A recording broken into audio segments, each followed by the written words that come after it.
livro do profeta Jonas, capítulo 1, nós vamos ler a partir do verso 1. Diz assim a palavra do Senhor, Jonas, capítulo 1, verso 1. E veio a palavra do Senhor a Jonas, filho de Amitai, dizendo: Levanta-te, vai à grande cidade de Nínive, e clama contra ela, porque a sua malícia subiu até a minha presença. Porém Jonas se levantou para fugir da presença do Senhor a Tarsis, e descendo a Jope, achou um navio que ia para Tarsis. Pagou, pois, a sua passagem, e desceu para dentro dele, para ir com eles para Tarsis, para longe da presença do Senhor. Mas o Senhor mandou ao mar um grande vento, e fez-se no mar uma forte tempestade, e o navio estava a ponto de quebrar-se. Então temiam os marinheiros e clamavam, cada um ao seu Deus, e lançavam ao mar as cargas que estavam no navio, para o aliviarem do seu peso. Jonas, porém, desceu ao porão do navio, e, tendo-se deitado, dormiu um sono profundo.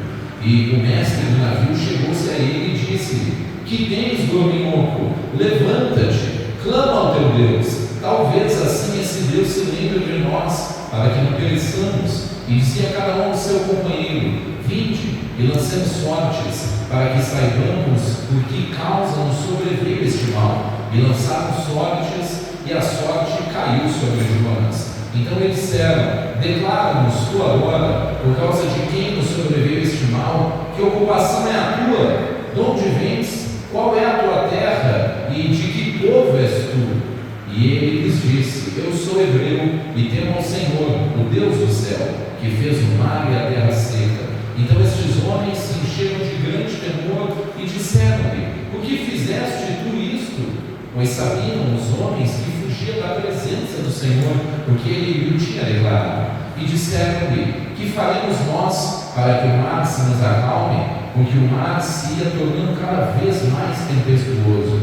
E ele lhes disse: Levantai-me e lançai-me ao mar, e o mar se vos aquietará, porque eu sei que por minha causa vos sobreveio esta grande tempestade. Entretanto os homens remavam para fazer voltar o navio à terra, mas não podiam, porquanto o mar ia se embravecendo cada vez mais contra eles. Então clamaram ao Senhor e disseram: Ah, Senhor, nós te rogamos que não pereçamos por causa da alma deste homem, e que não ponhas sobre nós o sangue inocente, porque tu, Senhor, fizeste como te aprouve. E levantaram a Jonas, e lançaram ao mar, e cessou o mar da sua fúria. Temeram, pois, estes homens ao Senhor com grande temor, e ofereceram sacrifício ao Senhor, e fizeram votos. Preparou, pois, o Senhor um grande peixe, para que tragasse a Jonas, e esteve Jonas 3 dias e 3 noites nas entranhas do peixe.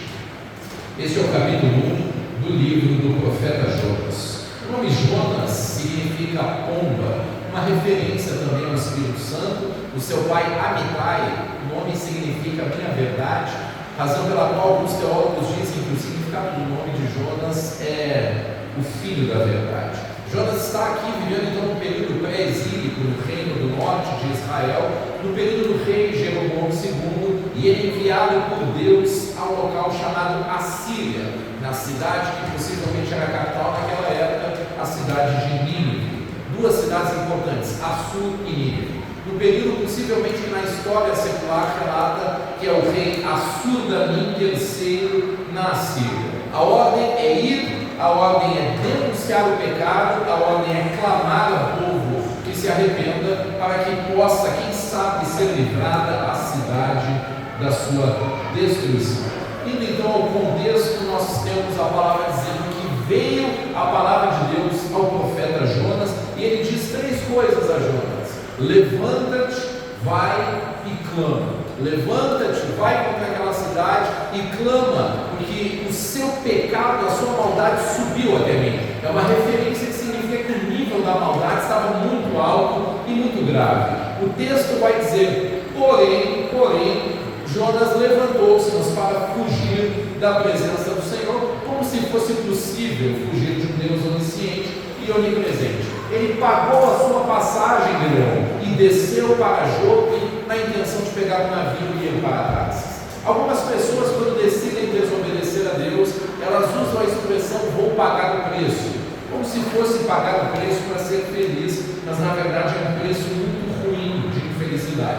ele foge então para longe da presença do Senhor. Então a adversativa vai dizer assim: mas o Senhor mandou um grande vento, o vento veio ao mar naquele navio e uma forte tempestade aconteceu e o navio ia quebrando-se.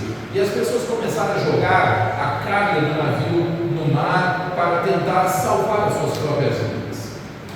No meio dessa tempestade, duas reações importantes: a dos marinheiros e a de Jonas. Os marinheiros, então, diz o texto, temeram, clamavam e lançavam as cargas no mar, na intenção de que Deus os ouvisse. Eles não tinham o conhecimento de Deus que nós temos hoje. Nós temos um livro de Deus para ler.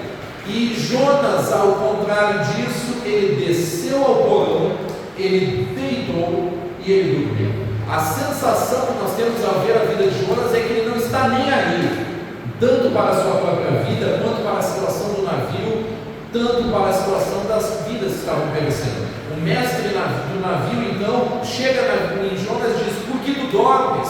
O que tens dormente? Levanta-te. Engraçado, é o mesmo levanta-te que Deus tinha dito a Jonas: levanta-te e vai. E Jonas está deitado e dormindo em desobediência.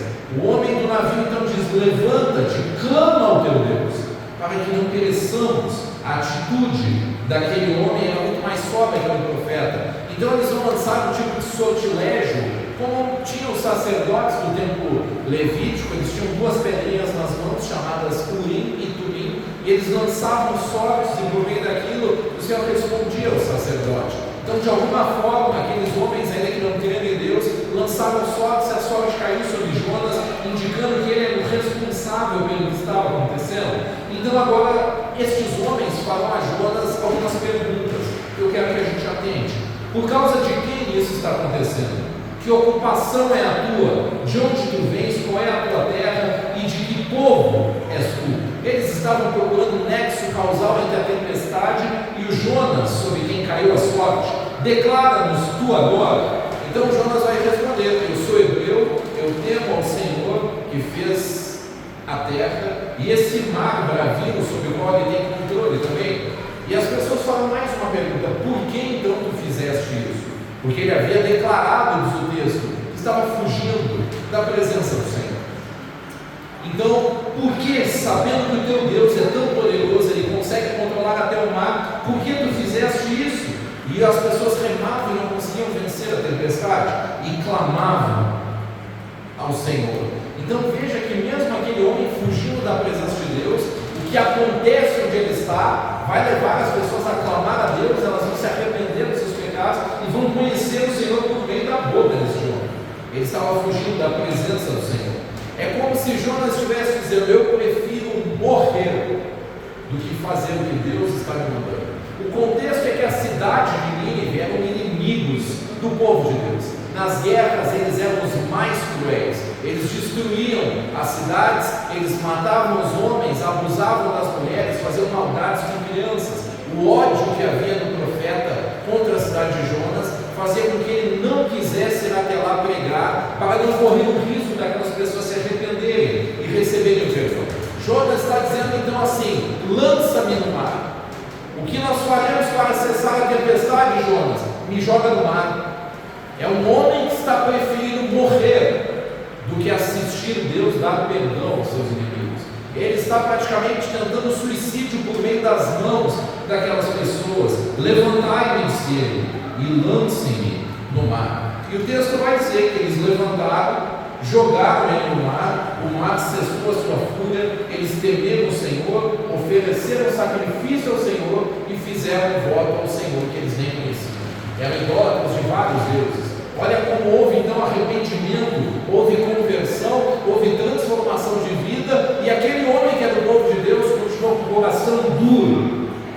O texto dirá então no fim do capítulo que Deus preparou um grande peixe. Esse peixe traga Jonas no mar, e Jonas vai passar 3 dias e 3 noites no fundo do mar e não vai morrer. Parece até uma história fantasiosa, mas a forma como os escritores bíblicos citam não é uma forma de parábola nem de fantasia. É uma história real que vai ser mencionada inclusive por Jesus Cristo 8 séculos depois, quando ele vier, a história de Jonas como exemplo.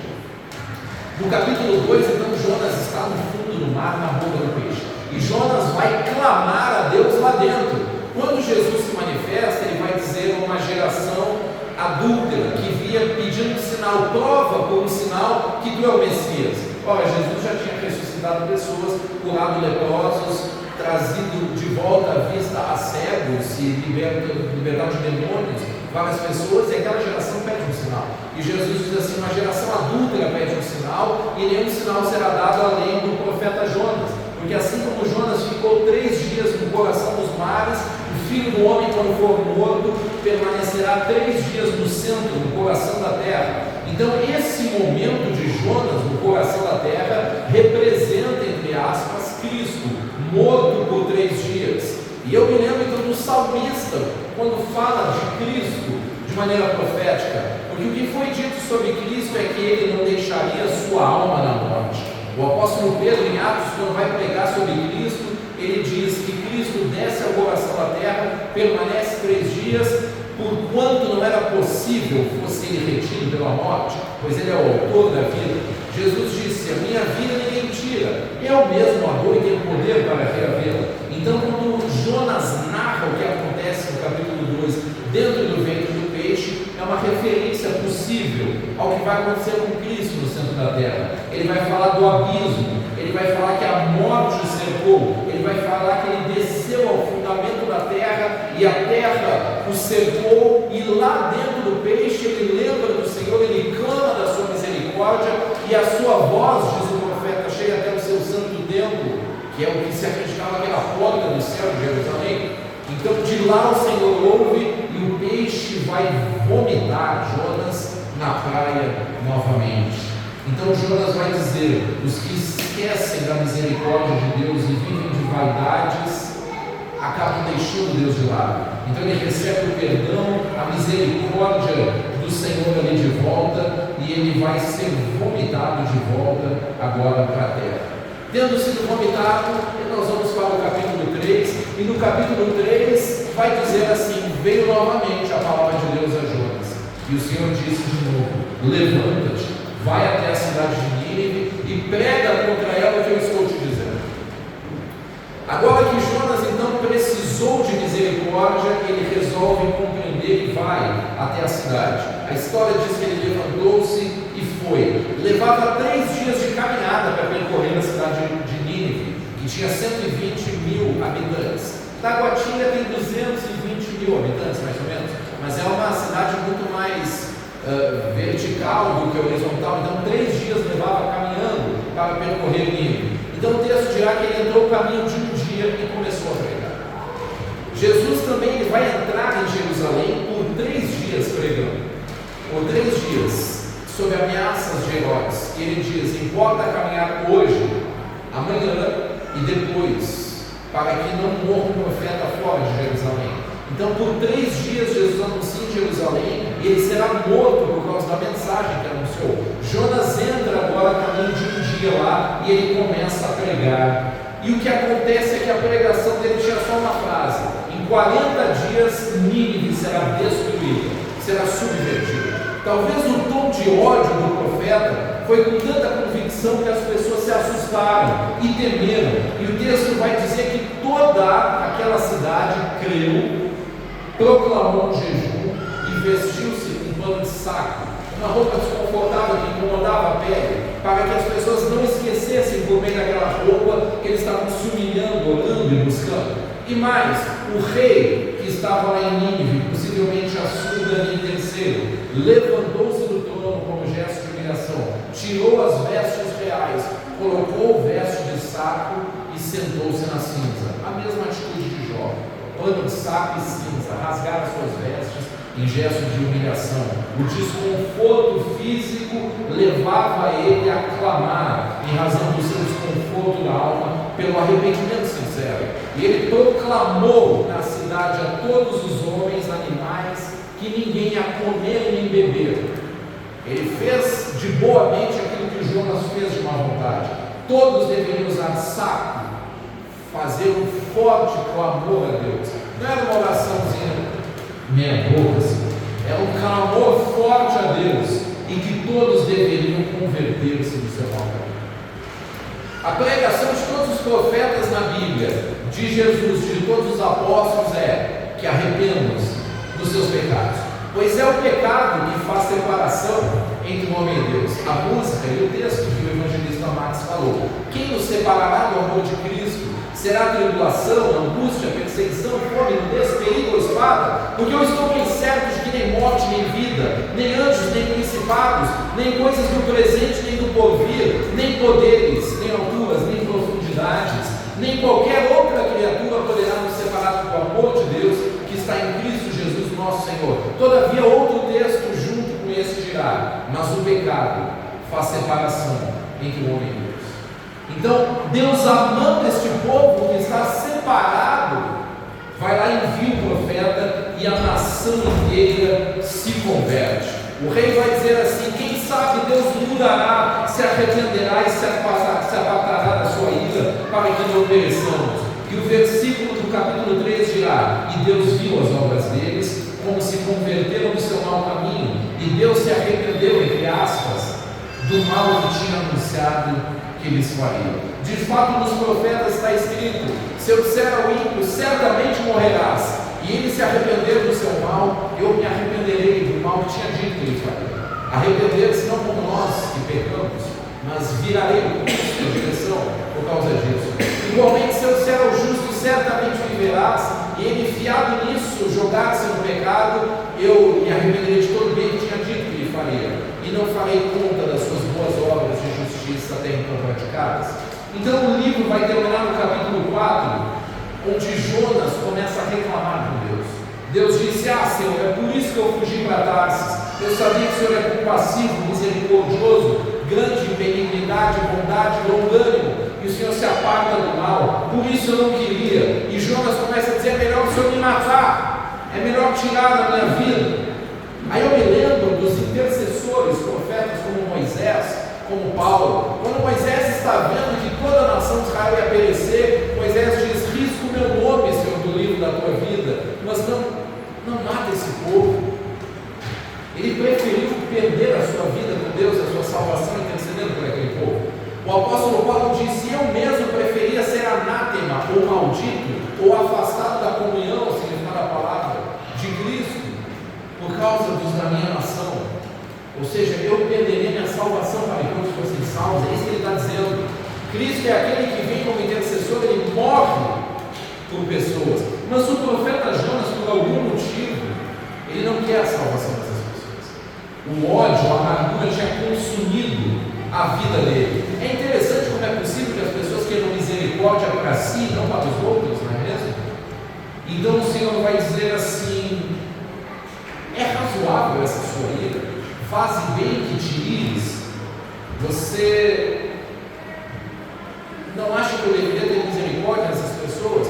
Então Jonas, com todo o amargo, começa a responder de maneira grosseira. E Jonas sai da cidade e ele vai para um monte alto para assistir a cidade ser destruída. A expectativa dele é que descesse fogo. Então veio um sol muito forte e começou a perturbar Jonas, e Deus, com misericórdia, milagrosamente fez uma borboleira nascer, cresceu e fez sombra. Então se paz para Jonas, para livrar ele daquele enfado. Então o Senhor mesmo permitiu que o inverno viesse e feriu e secasse a borboleira. E quando o sol feriu a cabeça de Jonas, ele começou a murmurar, ele começou a reclamar, e ele desejou, diz o texto, morrer com toda a sua alma. Melhor é morrer, se por 3 vezes. Então o Senhor repreende, diz: é normal, é certo que você se revolte. Eu levantei uma árvore para te dar sombra e ela morreu no mesmo dia, e você tem pena da árvore. Mas eu não deveria ter pena de 120.000 pessoas em mim, que não sabem a diferença entre a sua mão esquerda e a direita, que é uma referência sobre não ter discernimento acerca do bem e do mal, porque eles não têm a palavra de Deus como você. É razoável essa sua ira? 120.000 pessoas e muitos animais. O Senhor recebeu todos os animais. Talvez a destruição fosse como Sodoma e Gomorra, que desceu fogo do céu e destruiu a todos. Então o texto fecha aqui com a resposta de Jonas, dizendo: é sim, é certa a minha ira até a morte. E Deus faz uma pergunta e a pergunta fica no ar, o livro acaba sem resposta. Está correta essa sua ira, essa sua revolta? E aqui nós fechamos então a exploração do livro de Jonas e vamos fazer algumas aplicações. Então, primeiramente, na tipologia, Jonas não é uma boa tipologia de Jesus, como são os profetas, porque ele não é um intercessor. Uma vez houve uma conversa no céu, o livro de Isaías relata, então o Senhor, o Pai, diz assim: a quem eu enviarei para salvar esse povo? Porque os profetas vão, pregam, mas eles são pecadores, ninguém pode pagar pelo pecado do povo. Então a voz do céu é a de Cristo, e diz assim: eis-me aqui, envia-me a mim. Mas o profeta Jonas não. Todavia ele é o tipo de Cristo, no sentido de que ele anuncia uma mensagem de arrependimento e uma mensagem de juízo, que é para aquele tempo e também para um tempo profético no final. Também é um tipo de Cristo, porque por onde ele passou houve conversões, a cidade inteira se arrependeu. Quanto a Cristo também, Jonas no ventre do peixe por 3 dias e 3 noites, como disse o salmista: o Senhor não deixará minha alma na morte, a morte me cercou, mas o Senhor resgatou a minha vida. Também as águas batismais ali representadas naquela situação de aquele homem no fundo do mar. Quanto às teofanias, o próprio Deus se manifesta. Quanto ao profeta Jonas, um símbolo talvez dos falsos profetas de hoje, no sentido de que ele é rebelde, ele é contumaz, ele é sem misericórdia, ele deseja a própria morte. Você já viu uma pessoa tão amarga que ela se obstinou tanto na vingança daqueles que o feriram, que ele abriu mão da própria vida para viver uma vingança? Não amou a sua vida, não amou os do barco, não amou os de Nínive, e ele pediu a própria morte, porque se perdeu do sonho, se perdeu do futuro, e a amargura e o desejo de vingança se tornou a razão da sua vida.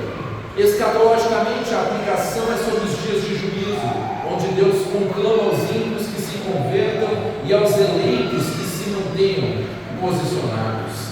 Me lembro também com esta situação onde Jonas morre tipologicamente, 3 dias ele volta, e esses são os 3 dias também de Cristo no centro da terra, e 40 dias depois ele prega. Então 40 dias é o período ali da festa de Pentecostes, onde Cristo está se manifestando, e no 50º dia então o Senhor vai fazer a descida do Espírito Santo e se manifestar. Jesus vai citar o profeta Jonas por 2 vezes. Vai citar Jonas dizendo: ninivitas se levantarão em juízo contra esta geração, a geração na qual Cristo estava pregando, porque Nínive se arrependeu com a pregação de Jonas e a geração de Cristo não se arrependeu. Você consegue entender o que é o povo adorar um Deus? E quando esse Deus se manifesta fisicamente, eles não só não o reconhecem, como o matam, porque o seu discurso é: deixe o pecado, se arrependam. Então ninivitas no dia do juízo julgarão aquele povo que acreditava ser salvo por pedigree, por ser geração de Abraão, e aquela geração de Nínive condenará. O texto diz que nós julgaremos inclusive anjos e nos assentaremos para julgar. A outra menção é que esta é uma geração adúltera que pede um sinal, e nenhum sinal será dado a não ser do profeta Jonas, pois Cristo estaria no centro da terra também por 3 dias. Diante dessas explanações, vamos analisar a vida do profeta Jonas. Quando Jonas se torna amargo, ouvir a voz de Deus se torna um peso. Quantas pessoas eu conheço, pastores, pregadores, homens de Deus que nunca ouviram a voz de Deus, mas ouvir a voz de Deus se tornou um peso para ele. Ele perdeu a perspectiva de vida e quis morrer, colocou a família em risco. Quando uma pessoa está fora da vontade de Deus, o ambiente onde ele está se torna perigoso. O navio ia afundando por causa dele. E aquele homem estava em sonolência, Mano Jonas, figura também para a falta de discernimento e morte espiritual. Quando os discípulos sabem que Cristo vai morrer, vem um sono pesado sobre eles. O sono é uma fuga da realidade. Pessoas deprimidas sentem sono, elas chegam a passar 12, 14 horas com a luz apagada, fugindo da vida real, dormindo. Aquele homem foi para o porão e ele, querendo morrer, começou a dormir. Mesmo se encontrando em estado de necessidade, ele não usou de misericórdia com as pessoas. Pregou querendo o mal e não querendo a conversão. Imagina que o profeta Jeremias pregou a vida inteira e quase ninguém se converteu. Ele chorava intercedendo pelo povo de Israel. Em algum momento Deus diz assim para ele: não fica triste não, porque se eu te mandasse para um povo que não é meu povo, como é Israel, ele se converteria. Aí vai lá Jonas, prega de má vontade, a nação inteira se converte. Eu não sei se tem relato bíblico de 120 mil pessoas se converterem numa mesma fase, maior avivamento que esse. No livro de Atos, 3.000 pessoas se converteram com a pregação de Pedro. Os grandes evangelistas lá na África, eles botam uma multidão que a câmera não consegue alcançar, mas não dá 120 mil pessoas numa pregação. Imagina, isso que o cara não queria, o resultado. Nínive então se arrependeu de uma maneira incrível e Deus deu o livramento. Olha só que legal, olha só que coisa incrível. Jonas não agrediu os seus inimigos, mas a indiferença também é o contrário de amor. É bom anotar isso, né? Eu não estou nem aí, se perecer, pereceu. Perdeu a graça quando sonegou o perdão. Engraçado que ele fez a coisa certa, mas a motivação do seu coração não era certa. E aqui eu vou caminhando para a aplicação final então, da nossa mensagem, e eu vou resgatar as perguntas que foram feitas para Jonas e aplicar nas nossas vidas. Primeiramente, as perguntas que os marinheiros fizeram: por que tu dormes? Que área da sua vida está sem discernimento e que área é essa para a qual você fecha os olhos para não enxergar e dorme? Dorme o sono da preguiça, dorme o sono das telas, dorme o sono da inanição, porque você não quer tratar com isso que Deus pediu que você tratasse. Por causa de quem vem o mal para os que estão ao seu redor? Pela sua negligência, pela sua inanição? Me lembro, irmão Mosaíra, de tanto congregando em uma grande denominação evangélica, o Senhor mostrar acerca dos membros da igreja, e a figura no sonho que Deus usava era de uma guerra. Nós estávamos numa guerra, e quando nós puxamos as nossas armas, nós tínhamos estilingues de brinquedo. Além de serem de brinquedos, os estilingues, eles estavam estragados e sem munição.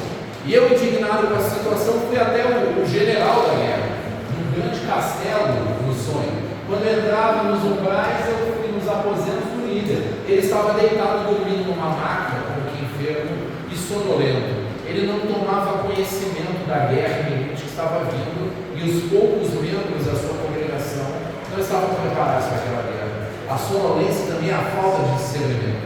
A pergunta seguinte é: que ofício é o teu? Qual é a tua ocupação? Ou seja, o que você deveria estar fazendo na sua vida e você não está fazendo, está aqui dormindo, e as pessoas estão perecendo porque você não está fazendo o que deveria estar fazendo. Outra pergunta: de onde vem? Qual é a tua terra? Qual é o teu povo? Que país é o teu? Qual é a tua identidade? Que possivelmente você não sabe, ou sabendo está fora dela, para fazer que as pessoas pereçam por sua causa. E outra pergunta que eles fizeram: por que você fez isso? Sabendo que Deus te mandou, e você não está obedecendo o que Deus te mandou. Talvez quisessem eles ter um Deus verdadeiro, que tem poder sobre o mar, e eles não conheciam, que tem poder para mandar e fazer acontecer. Você tem esse patamar de intimidade, ele mandou você fazer algo e você não quer. Por que você está fazendo isso? É a resposta que Jonas não quer dar: porque eu tenho ódio no coração desses que me feriram. Eu não quero o bem das pessoas que me feriram. Essa é a resposta que ele não deu. Como não deu no fim do livro: é razoável a sua ira?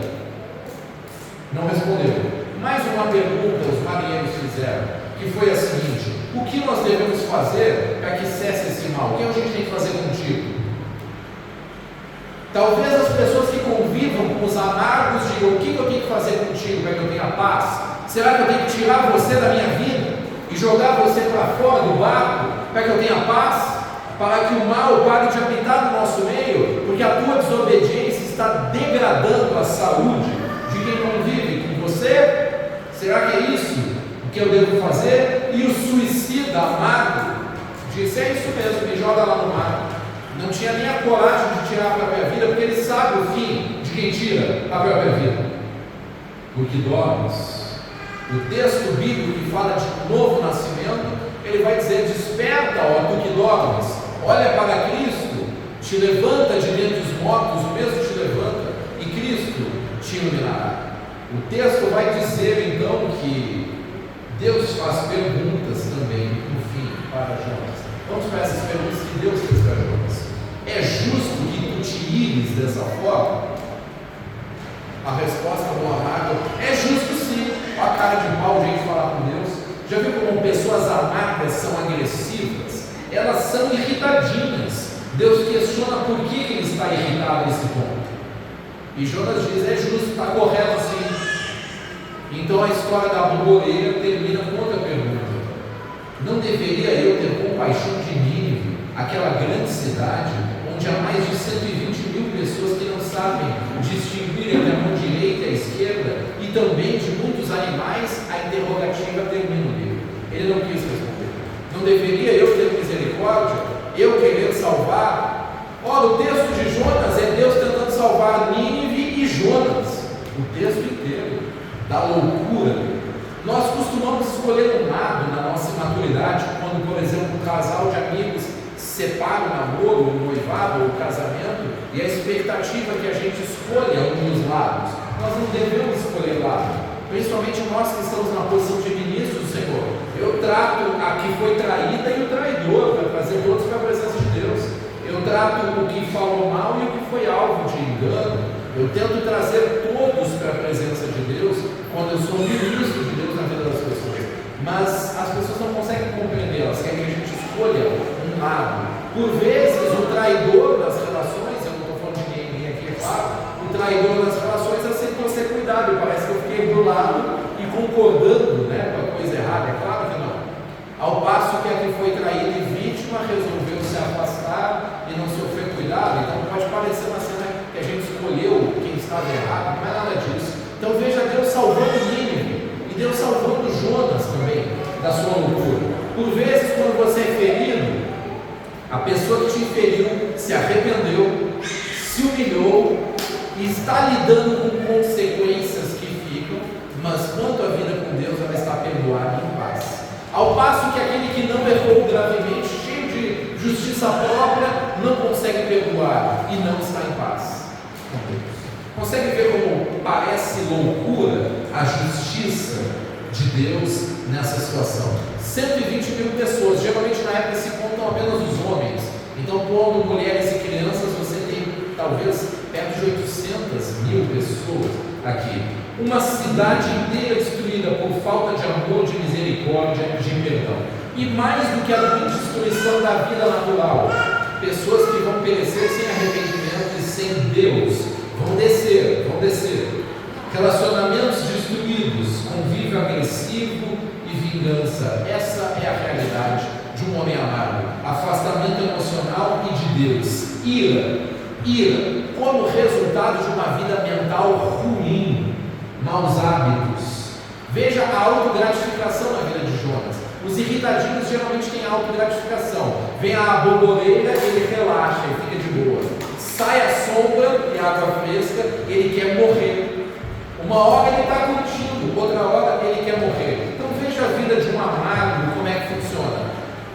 Situações relacionais não resolvidas, que ele fica resmungando e murmurando.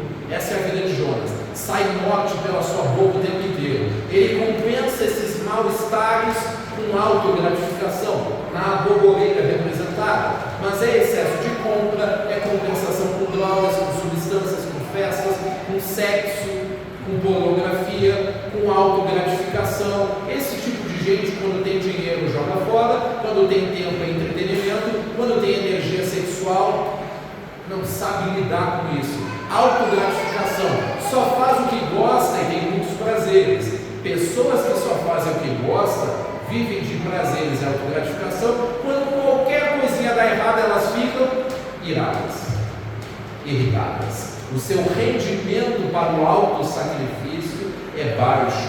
não sabem se esforçar, têm maus resultados na vida por causa disso, porque elas só sabem esforço de prazer imediato.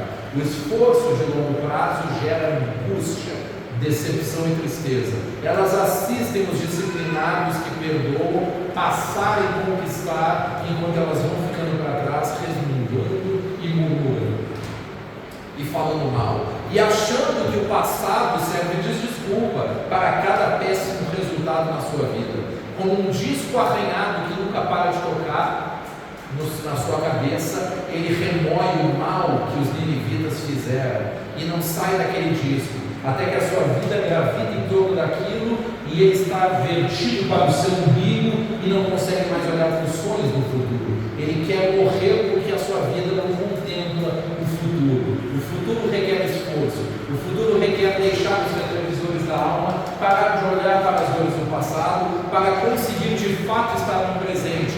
Mas para eu desconectar de lá, eu preciso de uma coisinha chamada perdão. Perdão é o que desconecta o passado do homem. Quando Deus fala de perdão, Ele diz: eu lanço os teus pecados no fundo do mar, no esquecimento. Não onde Jonas foi dar uma volta, para talvez se lembrar dessas coisas. Então, não tendo perdoado a rebeldia.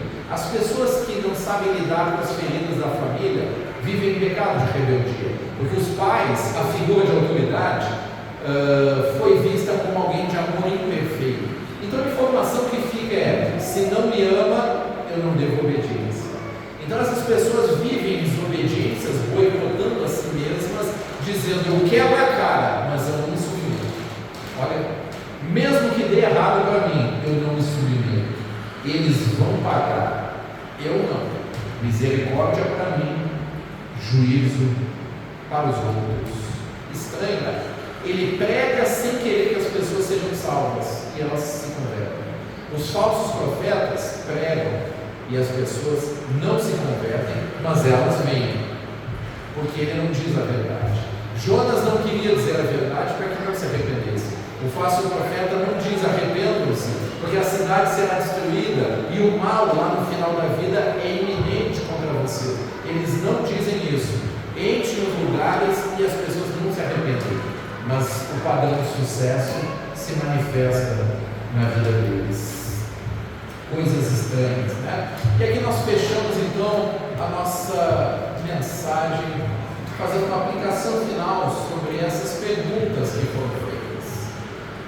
Se você não está vivendo o seu chamado, se você está ocupado com entretenimento, se você está dormindo no cais do navio e fazendo aqueles ao seu redor que podiam estar sendo salvos perecerem, se a sua família está perecendo, se você não tem misericórdia, você não sabe de onde vem e nem para onde vai, você não sabe que ocupação é a sua e o seu chamado e qual é o seu propósito, você não sabe o que deveria estar fazendo enquanto consome tela o tempo inteiro, dormindo o sono da falta de discernimento e andando bem irritadinho cada vez que as coisas não dão certo para você.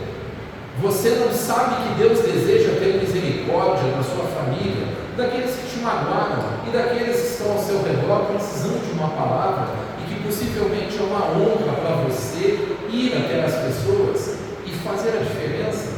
Quando o Evangelho pega no seu coração, o amor de Deus inunda você. Ele corta essa ligação com o seu passado, onde você está preso pelos pecados de outros e os seus também. Ele corta essa ligação e diz: eis que tudo se faz novo. Eu tiro a tua mente do passado e te trago exatamente para o aqui e agora. Por isso se chama presente. O agora é um presente que os amados não podem desfrutar, porque eles estão olhando para trás o tempo inteiro. O futuro tem promessas de Deus e coisas lindas. O ator americano Terry Crews conta a história de que o seu pai era muito abusivo. O seu pai batia na mãe dele, na frente das crianças. Ele era agressivo e promíscuo e dado ao álcool, era um ébrio habitual.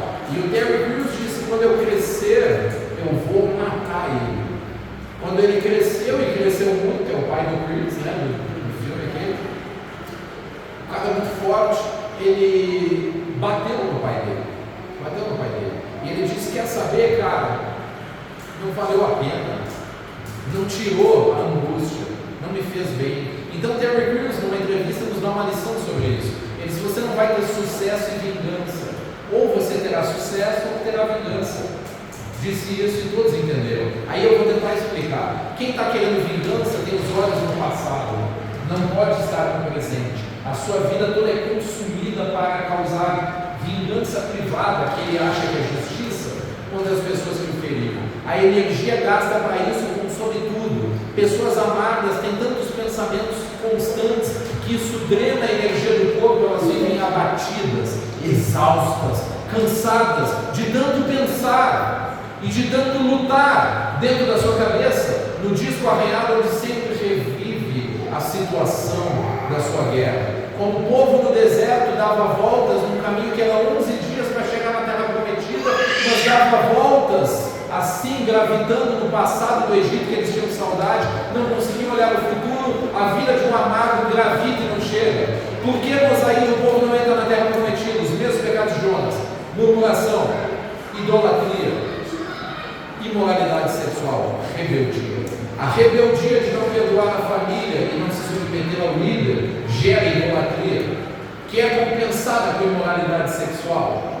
E a murmuração de estar sempre vocalizando coisa ruim, a vida dos amados, que também é uma invocação idolátrica de espíritos malignos. É uma vida toda tóxica, onde você assiste os outros chegarem e você fica atrás, botando a culpa no papai e na mamãe. Então Deus corta isso, Ele te faz estar aqui agora, e no aqui e agora Ele diz: decida o que você quer. A palavra decisão é dar cisão, é fazer um corte, uma cisão, uma ruptura. Rompa com o passado, porque eis que eu faço novas todas as coisas. Se você não puder estar presente aqui, quando tentar fazer uma refeição com a sua esposa, a mente vai estar lá atrás, ou gravitando em conversações de outras mulheres. Quando você tentar cantar para Deus, a mente vai voar e você não estará aqui. Quando você tentar sonhar com o futuro, a mente vai te trair, ou com a tela enfiada na cara, mas não estará ali, o corpo estará, mas você não estará. Quando Deus então te chama para o arrependimento, a palavra arrependimento quer dizer mudança de mente. Eu quero que você esteja aqui presente, conversando comigo, com todo o seu entendimento, com todo o seu coração e todas as suas forças. Porque quando eu fizer isso com todo o seu ser, eu vou me manifestar nesse caminho.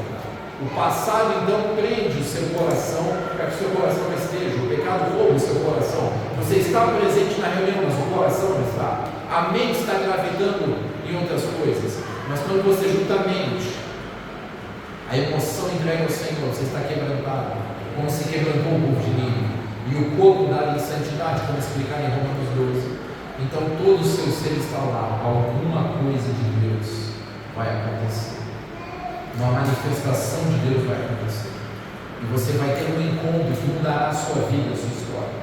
Essas telas aqui nos deixam com maus hábitos. A gente está sempre pensando no próximo vídeo, a gente nem está aqui pensando nisso. Então você está numa reunião como essa e a sua mente tende a voar. Quando você tenta orar, a mente foge, porque é difícil conversar com alguém que você nem está vendo. Quando você está acostumado a olhar horas de uma tela onde tem explosão, música, sexo, contenda e tudo ali feito para prender você. Mas o homem então consegue um estado de concentração total chamado mindful, quando ele consegue estar completamente concentrado, quando a sua mente está lá, o seu coração está lá e a disposição do seu corpo está lá. Então alguma coisa sobrenatural da parte de Deus vai acontecer. Nessa virada de ano, então, essa hoje é a última pregação aqui na comunidade deste ano, 34ª pregação que você teve que ouvir em um ano. O que a gente deseja é que para a virada do ano nós queimemos essas pontos com o passado, que a gente se resolva de uma vez por todas sobre a falta de perdão, sobre a contenda, sobre a inveja, que o nosso coração seja completamente dado ao Senhor, que a gente abençoe os que nos perseguem, que a gente não amaldiçoe pessoas, que a gente deseje o bem e a salvação de todos, que a graça de Deus pela nossa vida no Espírito seja tão grande que nós queiramos estender a mão aos que nos feriram, perdoar os que erraram, cuidar dos inimigos, porque essa é a ordem de Cristo. Se teu inimigo tiver fome, dá-lhe de comer. Se tiver sede, dá-lhe de beber. Porque se você faz bem só os que te fazem bem, até os hipócritas conseguem fazer isso. Mas aquele que tem uma vida plena em Cristo, ele tem o poder de derramar amor até sobre o seu ofensor e até sobre aqueles que feriram. Esse é o estado de graça que um homem cristão de verdade deve ter. Eu perdoo, eu abençoo. Eu tenho capacidade de ir recebendo o mal, dando bem. Então a palavra dita a Jonas, eu digo para nós essa noite: levanta-te e vai. Levanta-te, leva amor. Sai do sono do entretenimento. Sai do sono das bobagens. Sai do sono dos maus pensamentos e vai encher-se das coisas de Deus e do Espírito, e leve essa mensagem de arrependimento e profundidade para a sua família, para aquele parente que está triste, que está amargo, que está enfermo, que está sedento. Leve amor. Até mesmo os neurocientistas descobriram que a felicidade que dura mais tempo não é de estar apaixonado, não é de comprar uma coisa nova, é a de causar felicidade ajudando alguém que está precisando. A bioquímica, a neuroquímica do cérebro que dura por mais tempo é aquela quando você cuida de alguém e você vê ou o sorriso ou a lágrima. Sabe qual é a história do pecador? É alguém que estava prestes a ser destruído. É como se você estivesse em uma floresta perdido, sem saber para onde é o norte e o sul, mas alguém foi lá intencionalmente para te resgatar. Foi isso que Cristo fez. Ele desceu, se esvaziou, veio como homem e veio ser um de nós para te resgatar. E ao final da história ele diz: novo mandamento vos dou. Tem que amar como eu amei. Quando a gente vê diante dele essa loucura de correr atrás de quem é mais bonito, quem tem mais grana, quem faz melhor, quem aparece, vai parecer um absurdo. Porque lá do outro lado, o que importa é o quanto você amou. Porque as coisas daqui são abomináveis para o lado de lá. E as coisas do Espírito são amor, cuidado. Assim você constrói uma aposentadoria eterna de luxo com as riquezas daqui. Porque as coisas daqui passam rápido demais. Aquele que está em Deus, então ele acessa um poder de perdoar, de curar, de libertar e deixar as pessoas assim. Mas como? Por que você está fazendo isso?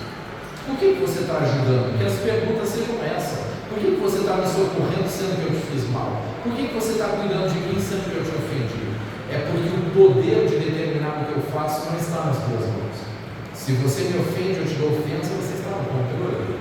Mas quem está no controle é o meu rei, e é a ele que eu sirvo. Quando eu não perdoo, eu me torno o que eu não perdoo. E eu não quero ser isso. Eu quero ser como ele, transbordando, fartando-se até de afrontas.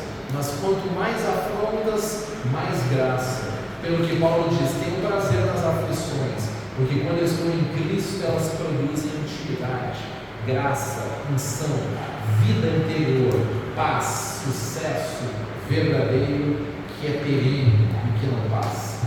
Então que nós possamos viver dessa forma, fechar o ciclo deste ano para um ano que vem diferente, cheio de graça e de amor. E eu prometo que eu vou dizer a última frase.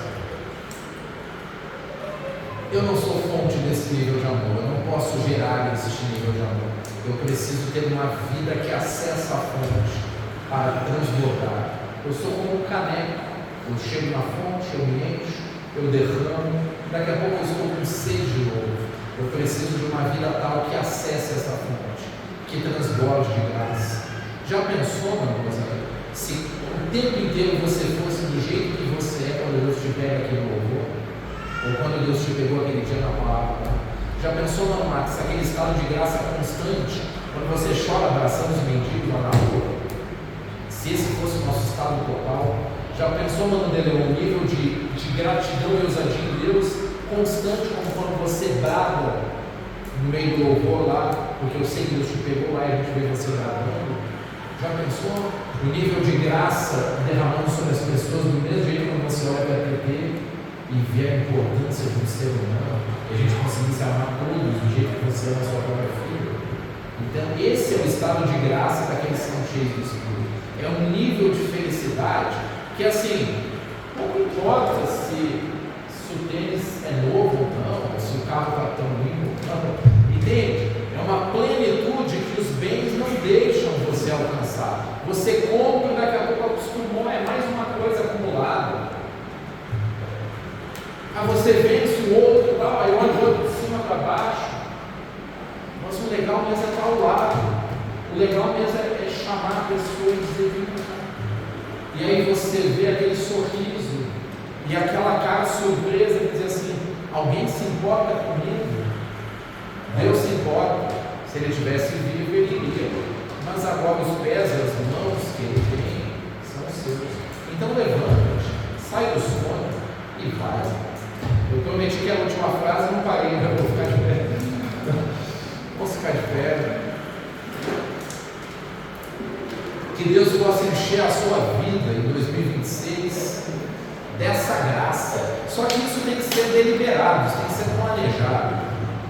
Isso tem que ser decidido. Meu horário diário com a escritura, bons livros, uma vida de oração, boas músicas, bons conteúdos.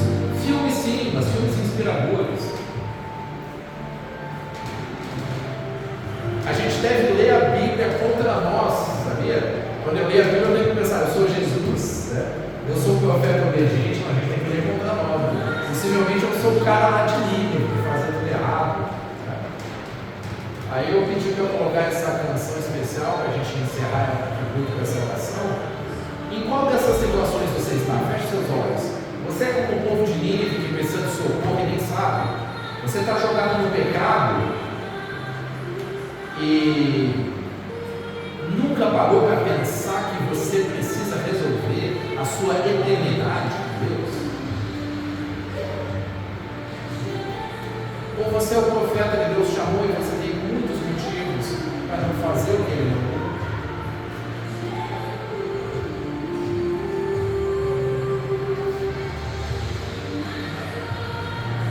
Talvez você se sinta assim, como no vento do peixe, nas horas escuras. Talvez ninguém te resgate do teu entretenimento, da tua loucura, do teu prazer pecaminoso escondido.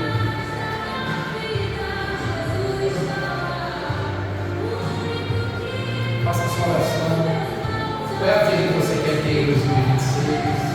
O que precisa ser deixado? De que sono você tem que acordar? E a quem você precisa ir para levar perdão e restauração?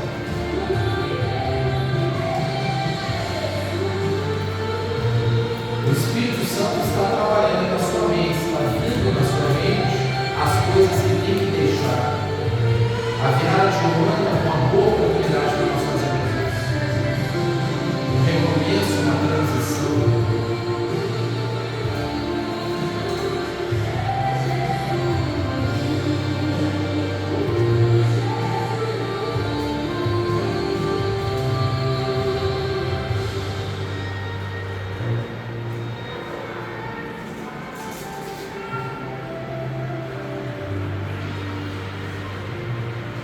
Aquele povo se arrependeu.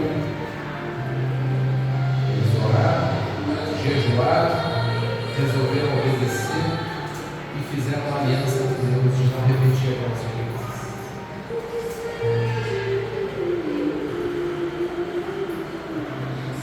Fizeram o voto, ofereceram sacrifício, temendo ao Senhor.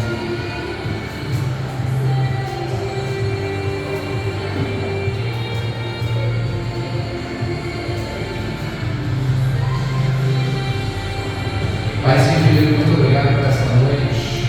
Nós pedimos, Pai, que a consciência do Teu Espírito, do Teu chamado, do Evangelho, se manifeste nas nossas vidas. Que toda amargura seja deixada, Pai, e a raiz da amargura seja arrancada e não contamine o nosso coração e a nossa família. Hoje nós comemoramos, liberamos o perdão, amém, queridos? Liberamos o perdão, nós somos todas as pessoas que nos feriram, que erraram contra nós, pessoas que erraram contra você. Declare isso com a sua boca. Eu libero as pessoas. Eu desisto de trazer juízo. Eu desisto de sentar para ver a destruição das pessoas. Eu abençoo as pessoas, eu desejo o melhor para elas. Eu quero tirar os meus olhos do passado e olhar para o futuro. Eu quero estar de fato aqui presente e caminhar na direção do Teu Espírito, na Tua graça, Pai, em nome de Jesus. O Senhor te abençoe e te guarde. O Senhor faça resplandecer o rosto sobre ti